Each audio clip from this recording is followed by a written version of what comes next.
आपल्याला लागणार आहे सांबार, हिरवी मिरची, कांदा, कढीपत्ता आणि टमाटर. आणि हे मी घेतले कोबी, आलू, मटर मिक्स करून अशा भाज्या घेतलेल्या आहे. आणि हा रवा मी धुवून घेतलेला आहे. चला तर मग आता याची आपण भाजी बनवून घेऊया. तोपर्यंत रव्यामध्ये आपण टाकणार आहे चवीनुसार नमक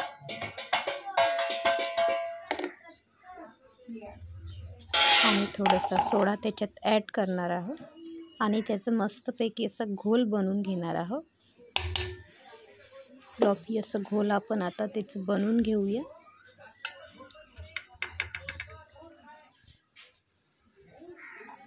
हे बघा, असा घोल आपल्याला बनवून घ्यायचा आहे.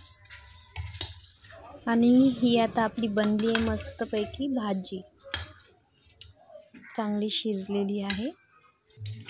ते आता आपण रव्यामध्ये ॲड केली आहे. बघा, मस्तपैकी असा कलर आलेला आहे आपल्या रव्याला.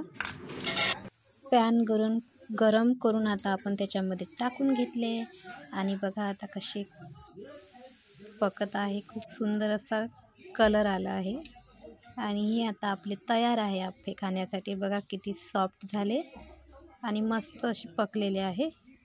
तर कसे वाटले तर सांगा. बाय.